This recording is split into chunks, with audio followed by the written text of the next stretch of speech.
You have to manage it. It's different every time. Alexandra Eala reacts to Coco Gauff's racket smash at the Australian Open. Alexandra Eala reacted to the racket smashing incident of her former doubles partner Coco Gauff, who was involved in one of the controversies at the Australian Open. After her defeat against Alina Svitolina in the quarterfinals, 6-1, 6-2, the American smashed her racket up to 7 times and was caught on camera, footage that was widely broadcast on television and shared on social media. Gauff's situation sparked a debate about television cameras in areas that, for many, should offer privacy for players. Several players supported Gauff, and eventually both the WTA and Tennis Australia committed to offering better privacy conditions for players. Meanwhile, Eala competed in her local WTA 125 Challenger in Manila, which is in its first edition. The 20-year-old has made history as the best Filipino tennis player ever, and the Filipino public has closely followed Eala's success, giving greater attention to tennis in her country. Eala's path reached the quarterfinals, recording wins over Kariva, 6-1, 6-2, and Sakitsum, 6-4, 6-0. 2 players outside the top 140 who could not pose a challenge to the world number 49.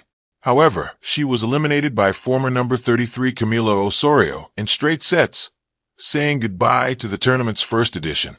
At the same time, the Filipina kept an eye on what happened this week at the Australian Open, where Aryna Sabalenka and Elena Rybakina will contest the title this Saturday.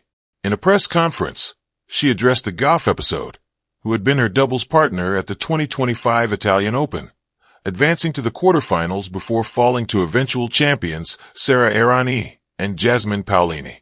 In the press conference, Eala was asked how she deals with emotions after a defeat. "It's not always the same for each loss, the way I cope," the 20-year-old player said. "I think part of this journey is learning to be self-aware in terms of knowing what I need to do to step back and regroup, because in tennis you lose a lot, and some losses are going to be more difficult than others. It's something you have to manage. It's tough, and it's different in every situation for me. I don't really have one specific thing that I do all the time.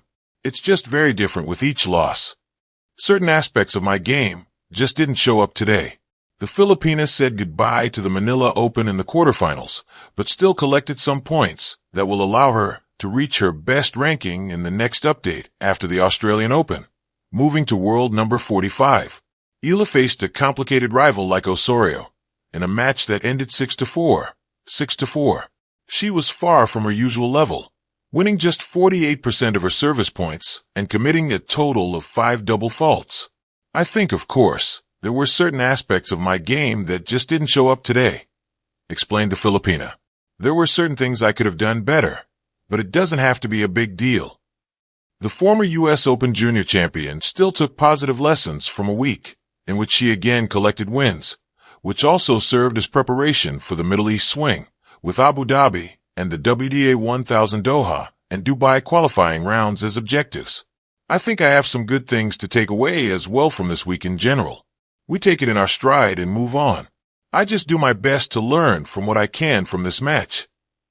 Eala was also pleased with the support of the crowd on this occasion, playing a professional tournament in her home country for the first time. "It's so nice to feel the support, especially during a loss or during the tough moments in the match," Eala said. "I think it really cushions the blow.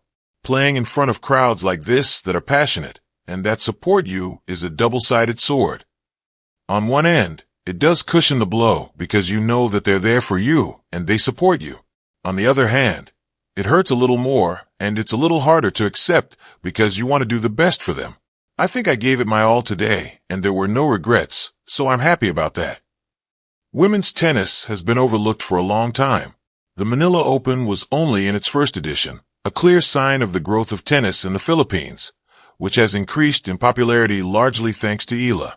She has become one of the most requested players by fans on tour and a true sensation in the Philippines, which already has a second edition of WTA 125 Manila confirmed.